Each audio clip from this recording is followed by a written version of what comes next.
Hello people, good evening. Felipe here again, Fenriz Gracie Berlin. Together here again with Dania. So we can talk about some positions, do some breakdowns. Right, we've been working with this the entire week. Right, we did on Monday a breakdown of the single leg takedown. Yesterday we worked with triangles, specifically from the close guard. And today we're going to work with a scissor sweep, right? Which is, as all the other positions that we're working this week, a really basic one. Think that positions that you start in basic training as soon as you start Jiu-Jitsu as a white belt. And most people think that they know, but there's a lot of details that we have to watch for in order to get the position done correctly.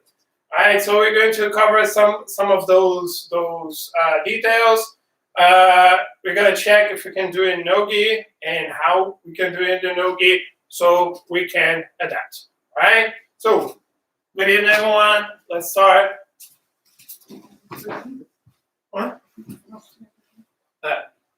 And people, if you have any questions, make sure you write on the comments, all right, on the chat.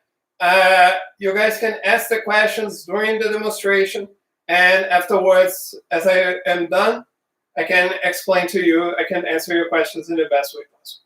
All right, so starting here with the scissor sweep, just in a general way, I'm going to have control of the sleeve, control of the collar. I'm going to turn my hip, my knee across the chest, the other one across the knee. I'm going to bring my opponent to me, hit with the leg, ending up on top, getting the mount. All right, so this is the general position. All right, super simple, but what is important for us to watch for when we're doing this position. Okay, so I'm going to go with the conventional one, starting from the close guard. And the first thing that I have to have is control. All right, so that's why first thing I'm going to focus on are the grips. So I want to make sure that I have the control of the sleeve. So this week, I think was Tuesday, we posted a video about sweeps. I go more in details in terms of how sweeps works in general, and we're going to use the same principles here with the position. All right, so I'm gonna first make sure that I control my partner's sleeve and my partner's collar. Sometimes this grip is going to come first. All right, sometimes I'm gonna grab this one first, but the situation that happens a lot of the cases is we're here, we're fighting for the grips. This grip is usually easy to get, right? The second one, when I try to choke, she's going to be defending, or sometimes she's trying to break this grip, and then the grip of the sleeve is going to be available. So why am I using those two grips? So first of all, I have to have the control of the collar so I can control my partner's shoulder. If I don't have this control right here, my opponent can posture up. If she postures up, as I talked in the video on Tuesday, I'm not gonna get the sweep, right? When we're talking about guard, it's the opposite of guard passing. Guard passing, we first control the legs and then control the upper body. With the guard, we first control the upper body, and then we go for the legs to get the sweep, right? And here, very important, people, the higher my grip, the stronger my control. So if you're controlling here your opponent and want to have the control of the shoulder, if I grab here, she can still posture up, all right? So make sure, guys, that you go all the way up close to the ear so you have this control right here, all right? So I'm controlling the shoulder. If I control the shoulder, my opponent cannot posture up anymore, and I get what I need to go for the sweep. I remove the weight from the legs. All right, so now I need this arm, because if I want to throw my opponent in that direction over there, to my left, I have to make sure that my opponent cannot use her hand to post. If she brings her hand on the floor, I lost my position. She will remain stable here. So now I get the grip on the sleeve, right? So now that I get my control, now that I have the grips that I need, I'm gonna start turning my hip in the opposite direction in which I'm gonna throw my opponent. That means I wanna throw my opponent to the left, my hip has to go to the right, okay? Because as I'm here, I have to be turned to my opponent, I have to be turned to my opponent to generate power, right? If I want to throw him this direction, my hip has to be pointing to the other because I need to be focused on the direction. If I'm here and I try to do this, it's not going to be enough to break her posture. All right, so I'm going to have the control. I'm going to turn, bring my chin across her chest, and the other one close to the knee. Okay, so what is important for us to understand when I have the situation here with the legs, right? I need to put pressure on the upper body and on the legs to make sure my opponent falls. In that sense, it's very important that my knees are as wide as possible, okay? Because if I'm here, I'm not able to chop, all right? If I have my knees close together, I'm not gonna be able to generate power, okay? I have to be apart so I can do this, right? I chop the base, I chop the top, and then I make my opponent fall. If I have my both knees close together here on the base, it is not enough to generate this power. You can see if I try to pinch, then it's still here.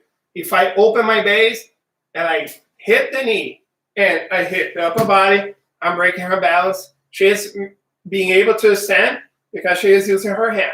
Right? Since I'm going to control, the position is going to work in my favor. And the other thing that is important, let's say that I'm here with Dania. I did my grips correctly. I move my hip and I have my knee across her hip.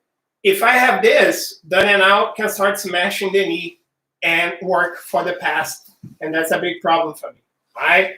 So I need to make sure that my knee is up, because if my knee is down, then I can simply smash. If my knee is up and she tries to smash, she's not going to have the power to do that because my leg is up. All right, I'm going to have more, I'm going to be stronger here. And it doesn't matter if I'm stronger than my opponent or not.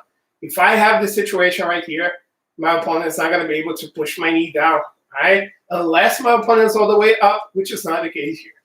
Okay? So, again, I was here, control the collar, control the sleeve. I turn myself to the side, knees apart, and now comes a situation where I remove the weight from her hip. If I try to sweep Dania from here, she's going to be able to withstand, all right, because she's heavy, all right? Her weight is over the hip, so it's not going to work. So I have to now look the time, all right? What I mean by this, I'm going to start bringing my wrist towards my face, like I'm watching and checking the time here, okay? Now that Dania has no posture anymore, look how high her hip is. It's no longer close to the heel. I'm going to chop the knee. I'm going to kick the upper body. As she falls, try not to do this, okay? Try not to come up all the way, because if you do that, I'm giving space to Dania. So as she falls, what I'm doing is I'm sliding my hip up so she doesn't have any space to defend the mount, all right? So, again, summing up what we've done here. What is important for us? Control the shoulder. So that's why people, they grip as high as possible. The higher I get with my grip, the stronger my control on the shoulder is. I have a really good leverage here. Very difficult for Dania's posture out. The other grip that I need is on the sleeve, because she cannot pose. If she poses, I lose my position. And now, important detail here, people. Let's turn. If I post my foot on the floor, I'm going to show it to the other side so you guys can see. If I post my foot to the floor and I turn, Dania is able to smash my knee and start passing. So make sure, people, that when you go for this position, you cross the knee and then you turn. Okay, so you don't give your opponent any space. And now I'm going to have already everything I need to get the sweep. All right, so make sure, guys, to be as stylish as possible. Okay, so having said this, coming back. So controlling my opponent's collar, controlling my opponent's sleeve.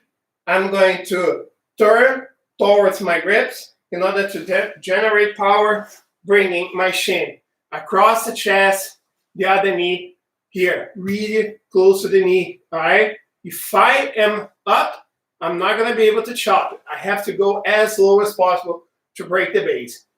Got to have everything clear here, have my control. I need to watch the time now, okay? So here, bringing the elbow all the way up, looking to my wrist. Bring your wrist towards your face. I hit the knee, I hit the upper body, slide myself to the mount, okay? Situation that happens a lot of the times. As soon as I get my control, so one more time, I'm here with Dania, right? I control the collar, control the sleeve, and I position myself. As soon as I get to the position, Dania starts opening her knee, okay? If this happens, people, if you feel the tip of the knee on your calf, that means you're not going to be able to chop it. I can try, but her base is too wide. It's not going to happen anymore. So what I have to do, I'm going to do the same thing, and I'm going to step on the knee. I'm going to kick her knee all the way back, kick her upper body, and now I'm on the mount, and I have the top position, and I got the sweep. Okay? So,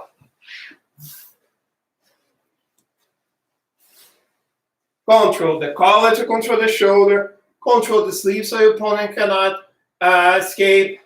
Turn the hip towards the direction you want to throw. My knee across the chest, the other one across the knee, so I can generate enough power. I break my opponent's balance by checking the time. I hit the knee, hit the upper body, slide myself to the mount so my opponent cannot defend during the transition. Okay? And as I said on Tuesday, people, if you are getting the sweep, make sure that you break your opponent's balance, and as your opponent is falling, you come up with. If you wait too long, you're not going to be able to, your opponent is going to be able to come up again, and you're going to lose the position. Okay? So, having addressed this, can I do the same thing without the gi? Because I gave a lot of emphasis on the grips, right? So, if I have no gi, does it work? Yes, I just have to change the setup a little bit. Okay, so this time, you're going to watch me undress on camera. Okay, so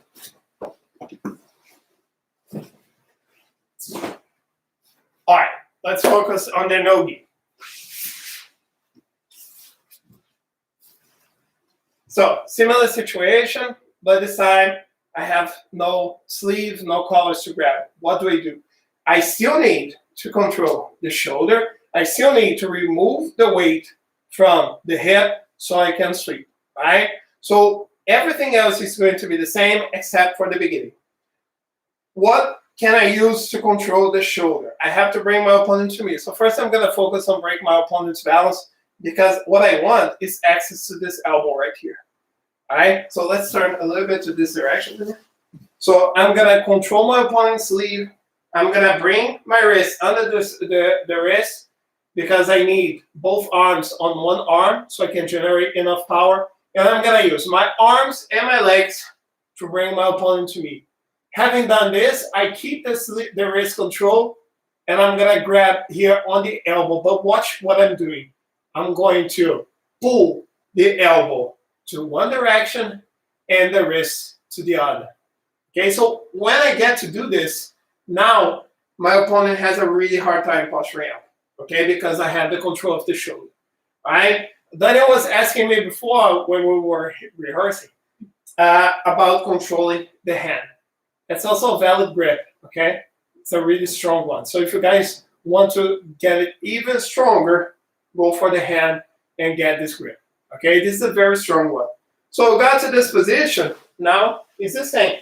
I cross my knee, the other leg. Here, across the chest.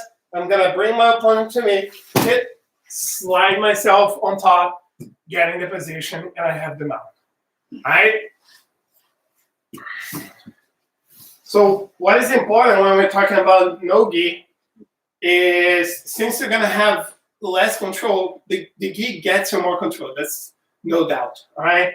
So when we're talking about no-gi, since you have no collar to grab, make sure that you work on the elbow. All right.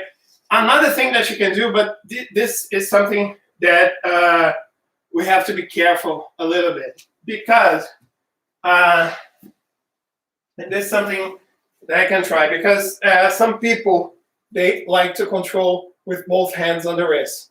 All right. So if I have both hands on the wrist, I can control my partner. Right. It's already here, but depending on the strength different is going to be, because if Dania is trying to do that to me, so let's say that I'm here in her close guard, right? She starts breaking my grip, all right? So she breaks my posture. If she has both hands here on the wrist, I can still come up and break this grip, because there's a major strength difference here. Okay, so you're going to be able to do that, but this is going to require a lot of power from you, and it's not going to work so well, depending on how big of a difference the strength is. So if Dania has a control of my hand and my elbow and she's twisting, let me turn here. Okay, guys, there's no way that I can posture up. All right, this is a very effective grip. All right, this is a very strong one, and now Dania has everything she needs to go for the scissor sweep. She's gonna cross the knee. She's gonna have the knee close to the chest. I can no longer posture up. I can try to come back, but I'm here together with her. As she drives my body to her, she's going to kick and knee up on top, and she's gonna have the mount, and she got the sweep. All right? And you might be wondering, Felipe, but you have the control of the elbow, have the control of the wrist. Why don't you go for the armbar? I can go for the armbar. There's nothing preventing me from going to the armbar. I have this control right here. Right? Is it too close? Yeah, a little bit back. I have this control here.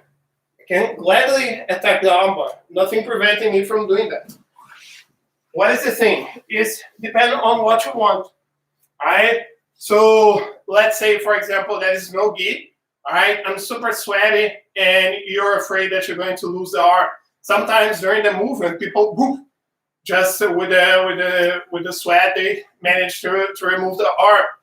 Or sometimes it's a competition, and you want to play safe. You want to make sure that you guys I'm not saying that you should do that. It's just a strategy. You can either choose to do that or not. But you want to secure the points. You don't want to try submission right in the beginning and lose your position. Because keep in mind, if your opponent manages to defend the armbar, there's a really good chance that after this armbar defense, your opponent is going to try to pass your guard. All right?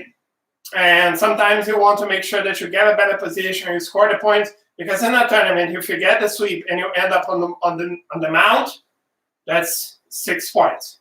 All right? Oh, 6 points. Math is not my strength. Okay, so that's going to be 6 points for you. So it's 2 for the sweep, 4 for the mount, and you end up on the mount, which is a very strong position.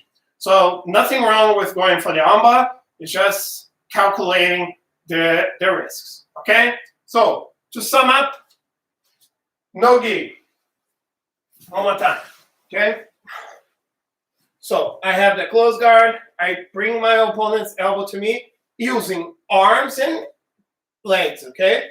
The arms alone are not going to be able to do that. I have to bring my opponent, bring the elbow to one side, the wrist to the other, controlling the posture. Third, my hip.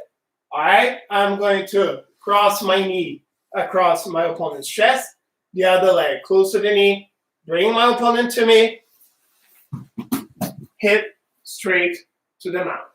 Okay?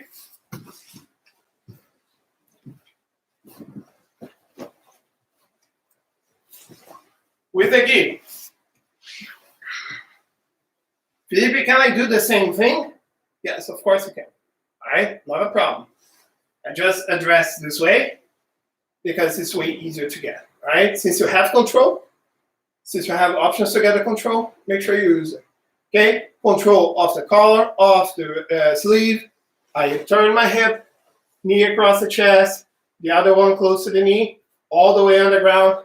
I'm going to look at the time, hit the chest, hit the leg, slide myself to the mouth, and now I can start attacking my opponent from the top position. All right? So, people, this is a very basic position, all right? But there's a lot of concepts there that you guys can apply to any other positions. What I mean by this, controlling the shoulders, every sweep that you guys attempt, every submission that you guys attempt, not all of them, but most of the submissions that you guys attempt, you're gonna have to have control of your opponent's posture. It's very difficult for you guys to attack without getting this.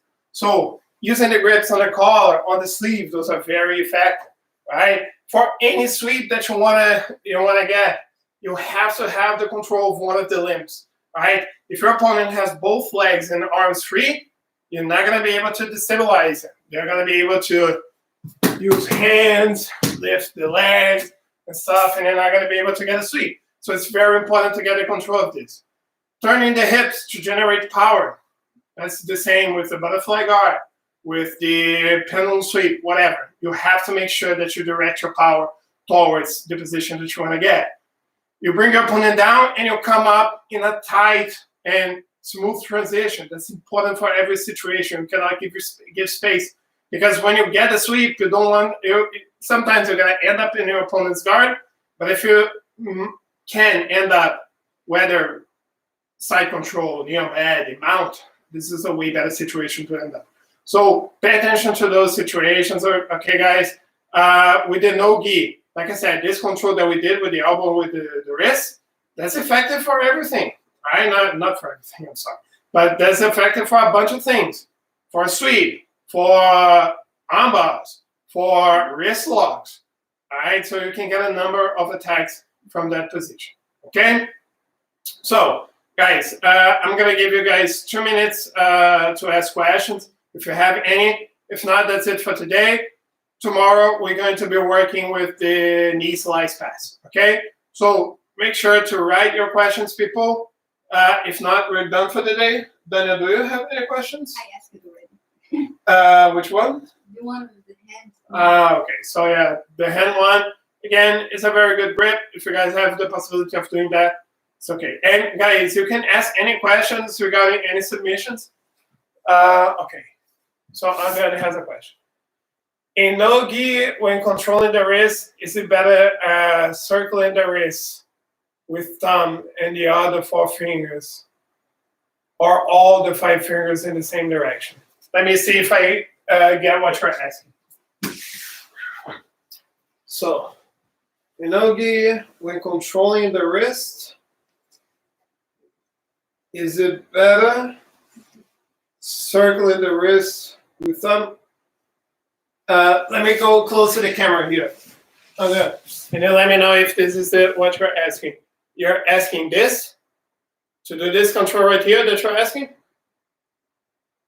Or just keep the situation like this? This is the question that you have. If you want to turn like this.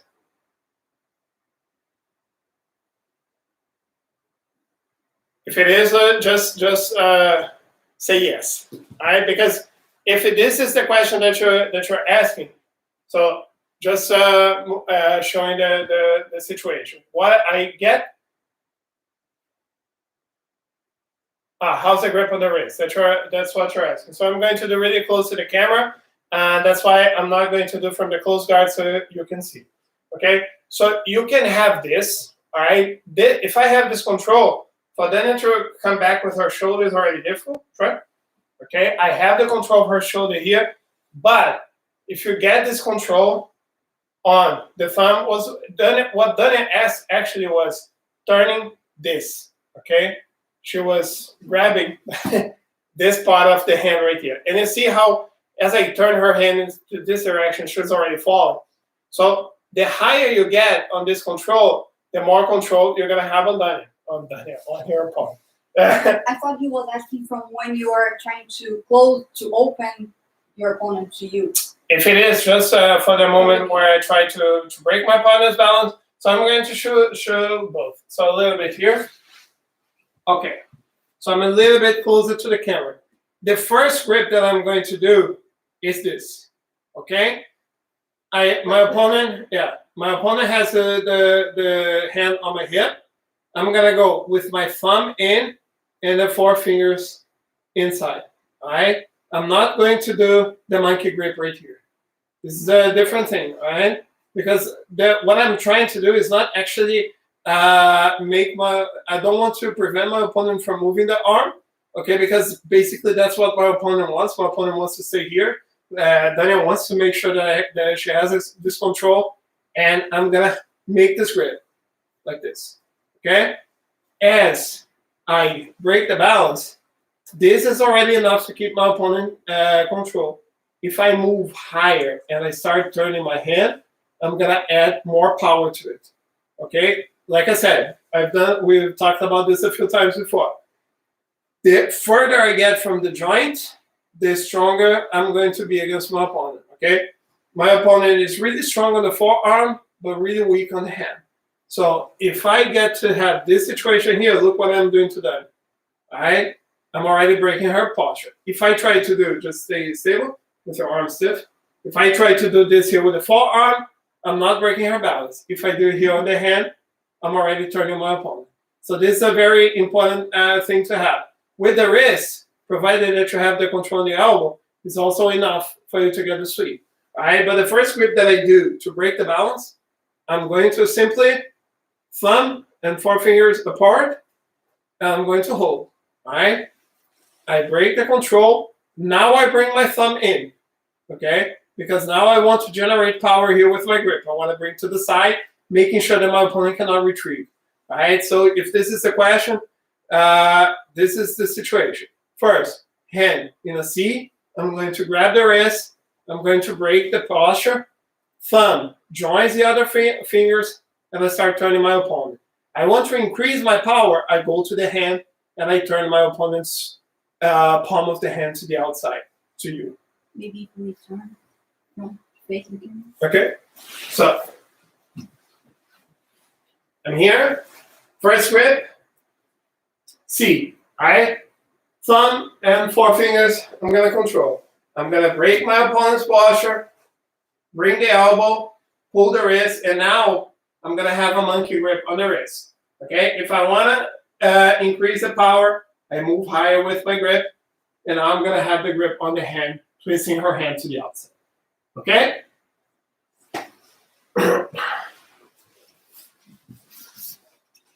Hope this was enough. Okay, I'm done.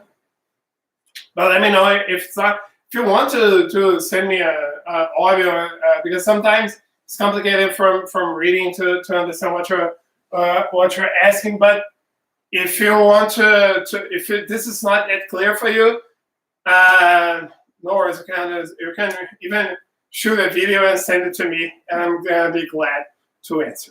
Okay. All right, people. Any other questions? I'm gonna give you 30 seconds. Cool. Happy to know I'm done. Hope you're doing okay, man.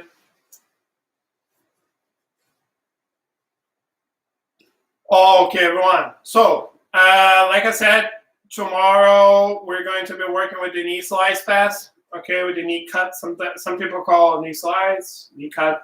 Doesn't matter. This is the most common pass in Jiu-Jitsu. All right. Statistically, it's the most successful one. So it's good that we talk about. All right. And hope you guys have enjoyed. Okay, people. Thank you very much. Great job, people. See you tomorrow. Good evening. Thanks, Dania, for the help. Happy to help. Take care, everyone.